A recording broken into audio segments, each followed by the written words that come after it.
So, last week was all about linear modeling.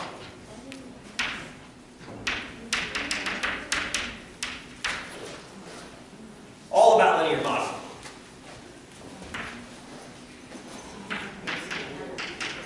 Why did we like linear modeling? What kind of data did linear modeling fit fairly well? When the slope was what? I love that. Good. I love that. Yes, when the slope was consistently unchanging, or I guess that's kind of redundant. When the slope was consistent.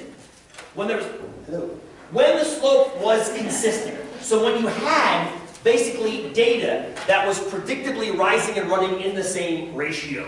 So you ended up with, some kind of a data. And it doesn't matter if the data is either increasing like this, which quite a bit of it was doing. We didn't look at much of this data yet. You can also have data that's decreasing. But the idea isn't so much that it's either increasing or decreasing. It's that the data arguably is staying, if you will, rising and running at the same rate. That's the idea of linearly behaving data. If you pick any x value, or x and y value, and you find the distance between them, the rises and the runs, regardless of how far out x is, the rises and the runs are going to be the same. So that's kind of, if you will, a working definition of linearly behaving data. It's got a constant rise over run. Constant rise over run. Constant. I don't think we have that here. It doesn't look like we have that here. If we had that here, that would mean, what would that mean about when I left at time 0? If we had constant rise and run. I'd be going just as fast when I left at time 0. To going from 175 to 200, yes? When I crossed my 200 group, I'd be going exactly as fast at 200 as I was going at the beginning, which doesn't make any sense, right? It makes 0 sense. Obviously, my speed is increasing. The question is, how is it increasing? How is it increasing? So, does anybody know how gravity affects objects on Earth? Have you studied this? You might not have ever studied this before. Do you know how gravity pulls? Alicia, go ahead. Wouldn't it be kind of like drop a ball? Yes, it's exactly like that. Go ahead. The smaller is, the faster it goes. Believe it or not, I love what you're saying, and what you're saying is correct when you put air resistance in. Believe it or not, though, can I show you something real quick? Let me fire the computer back up again. If you take away air resistance, it doesn't matter small, big, heavy, or light. This is kind of cool, actually. So gravity affects at the same rate? Yeah, they're all Hold that thought back there.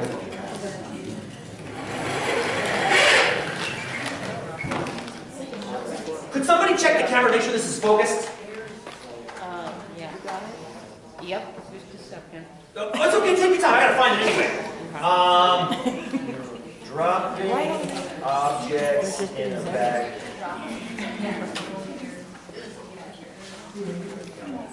Let's see if this loads okay. Now, Alicia, what you just said, is it close-ish to? Yeah. Cool. That's closest to you. I want to make sure it's you. Same. That's actually quite nice. I know, right? It is. Go up a little bit. But There see, I we knew go. you would adjust Oh, it's already playing. it. Can you see what's going on up there? Okay, hang on. Let me go back to the beginning. Make it full screen. So here's the deal. When we're in Earth, we have things like wind resistance. We have things like friction and other kinds of resistance. It's the reason cars work. When you step on the gas pedal, generally speaking, if you're in gear, where does your car go? Forward. Forward. Why does it go forward? Because we have friction on Earth. When I'm walking, I go forward. Why? Because if we didn't have friction, I'd be doing this. Which is awesome. But I wouldn't be going anywhere. The whole reason cars go forward, and when you walk sailboats, my son flew a kite at the beach this weekend. The reason a kite works. Wind hits the kite, force against the kite. Okay? That force against the kite is called, well, it's not called atmospheric pressure, but it is a form of this friction that we're talking about. So, when you drop, for example, a crumpled up piece of paper and a flat piece of paper on Earth, The crumpled up piece of paper will hit the ground first because the flat piece of paper has more resistance. So that's what a feather and a ball bearing, which is a BB, metal. Drop that atmospheric pressure. Here we go, here we go. Let's let them do it.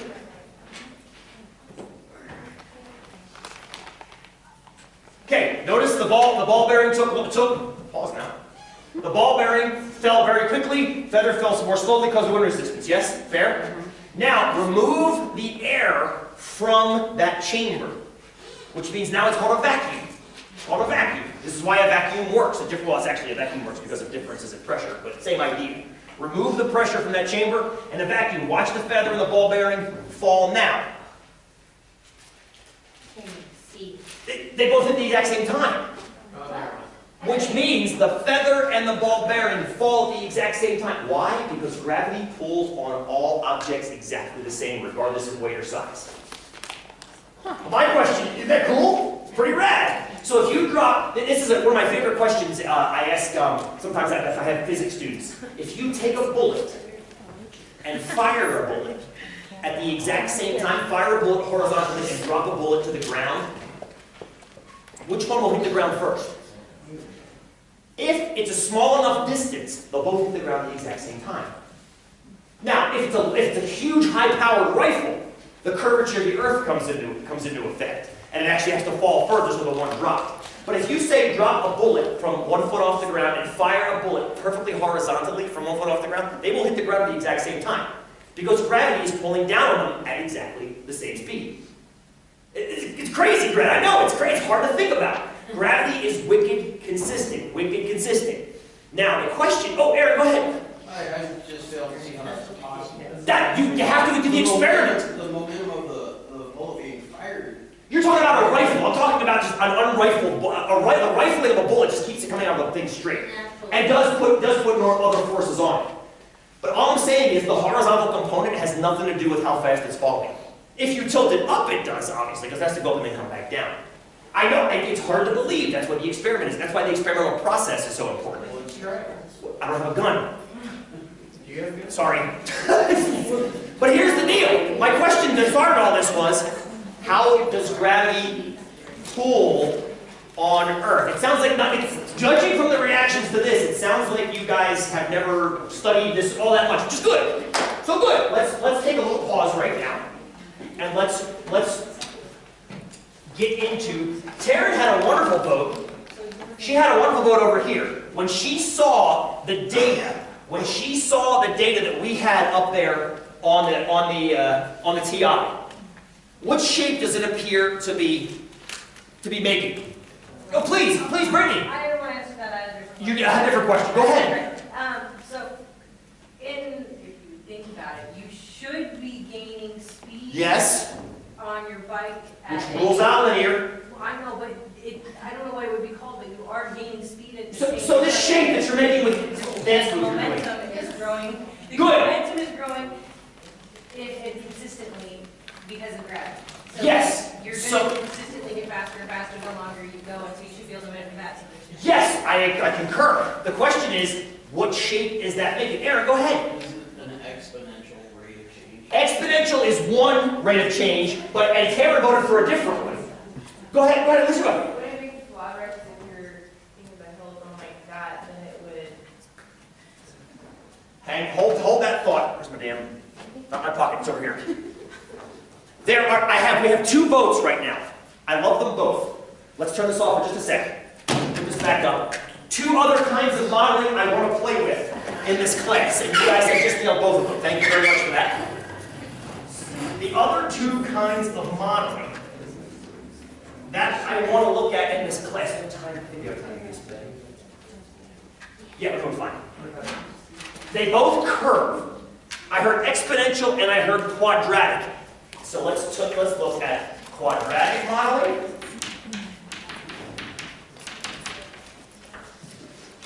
And exponential modeling.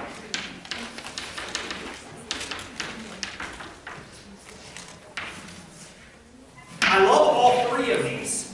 And they all have places. They all have places. The question, it's really hard to see on this camera. Oh, that's not terrible. The question becomes, which one, quadratic or exponential does my bike data show? So what I think, go ahead. I vote for exponential. We have votes for exponential. We have votes for quadratic. Hold that question for a second, Sarah. I love the question. Votes for quadratic. One vote for quadratic. Couple votes for quadratic. Couple votes for exponential. We'll try and vote. Sarah, answer the question first. Isn't quadratic technically exponential? Not by the definition. Taryn's got a good question. Let's address it right now, in case you've never heard the phrase exponential with respect to an algebraic kind of study of data. So, when you see the word linear, as far as the application to our study, what you're looking at is basically y equals ax plus b, that form of an equation. The x is to the first power, the y is to the first power, and you've got a slope and a y-intercept. I think everybody's okay with that, as we've been there for about a week. Quadratic and exponential also have forms. Here's the difference in them. Does anybody remember what the quadratic form looks like? Randall, go ahead. Are you talking like a quadratic formula or a... The quadratic formula would solve a general quadratic form. So you're thinking of... I'll start it for you. Y equals... B plus or minus. Oh, no, don't give me that. That's the x equals plus or minus thing. I don't want that. You're thinking x squared plus x equals... That's what I'm talking about. Yeah, is that what you're thinking, Taylor? The x squared plus x. Yeah, if you don't mind, I'm going to make it as general as I possibly can. I'm going to call it ax squared plus bx plus c. Now, don't freak out. Too late, right? Yeah, too late. Don't freak! Freaks, don't you freak! This is just the next logical place to go after this. If you cover up the ax squared part, that is just linear, yes? It's that term that gives it the bend that makes it parabolic. That's all it is. If you needed cubic, which you will need on your next exam, when you talk about Usain Bolt and his 2009 world record time in the 100 meters, fantastic, you'll add one more term, which makes it cubic. And every time you add one of those terms, the graph changes in a really, really cool way. And it begins to bend and fit the data better. And sometimes you have to do that. For my bike data, we don't have to do that. Now, last but not least, exponential. Taryn asked a very good question. Isn't quadratic technically a form of exponential? Not in how we've defined exponential here. This is what exponential curves look like. They start with a y equals. What makes it exponential is where the variable is. And this is what exponential looks like. It's some multiplier a, which will make sense starting next week, times b to the x power. So check out where the variable is with exponential. The exponential variable is the exponent, hence why it's called an exponential equation. The variable is the exponent. Whereas in a quadratic, the base is the variable. The base here is a constant, b, whatever b But it is. still just has an exponent. Careful. You're thinking of what's called a power function. A power function is where this guy is a fixed value, and this guy varies. The quadratic is a power function. It's not mathematically an exponential function. And I've left most of the power functions aside. I've only found one that was kind of sort of interesting, and it had to do with how long it takes the planets to go around the sun. But I lost interest in that once NASA told me that Pluto wasn't a planet anymore. That kind of pissed me off. I'm still kind of upset about that, actually. I like Pluto. I think it should be a planet. He's a scientist. It's not a planet anymore. So anyway, I've left power functions aside. Okay, Taryn. So now the question is, which of those two appears to do a better job of fitting our data? Now, real quick, well, actually, you know what? Forget it. Let's just use our TIs. Let's explore. Try right now. Let's fit each of those models to our TI. We've never done this before. You guys use scatter plots, yes? Let's try each one. Let's go up here on the wall. I'm going to turn the camera. We're going to do it together because this is going to require two new. Hang on one second here.